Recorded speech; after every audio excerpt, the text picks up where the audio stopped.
Ce matin, muni d'un petit moteur à hélice et d'une voile, il va admirer du ciel les terres de son enfance.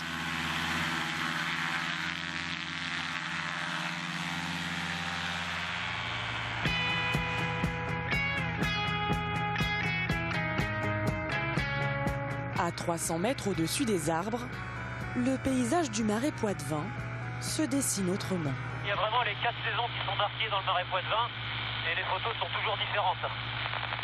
Et donc on se sent assez privilégié quand même de voir ce paysage vu d'en haut. Ici, autrefois, l'océan était présent.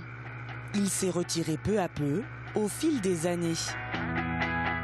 Au XIIe siècle, pour réguler l'eau et exploiter ces terres fertiles, les moines ont alors façonné ce paysage. Romain le survole en moyenne 25 fois par an. On est dans un panaché de verdure dans le Marais Poitevin, que ce soit l'herbe, les arbres, l'eau également des canaux qui est un peu vert-marron. On est dans ce qu'on appelle la Venise verte. La Venise verte, Romain l'a parcourue comme beaucoup d'enfants du pays, d'abord sur l'eau. Dans sa jeunesse, il était guide batelier. Bonjour. Michel Sourisseau est lui aussi amoureux de cette nature. Guide batelier à la retraite, il fait partie de l'association Famille Rurale de Maizé. Ce qui me plaît dans ce marais, vous voyez, c'est cette nature qui est vraiment exceptionnelle et qui a été construite par l'homme. Et donc on essaie, nous, à notre petite échelle, en tant que retraités, et puis nous sommes une vingtaine, là, à venir entretenir ces circuits, ces canaux, replanter des frênes quand les frênes sont tombées. Donc c'est le travail des anciens de notre association. Les frênes têtards, ce sont ces arbres qui bordent les canaux. Ils sont typiques du Marais Poitevin. Toutes les parcelles que vous voyez sont toutes entourées ici chez nous de frênes têtards. Alors vous avez des frênes coupés à 2,50 m quand il y avait de l'élevage, tout simplement à 2,50 m pour que le bétail ne mange pas les jeunes pousses de l'année. Et en les abattant régulièrement toujours à cette même hauteur, c'est ce qui leur donne une forme très tortueuse, très bizarre. Et nous on appelle ça dans notre marais des frênes têtards. C'est ce qui fait la beauté et l'originalité de notre marais.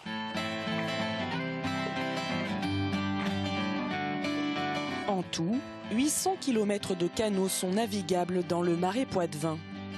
Les touristes y viennent pour le calme qui y règne, mais aussi pour le patrimoine architectural, comme ici, à Maizé, où l'on peut admirer cette abbaye construite à la fin du XIe siècle.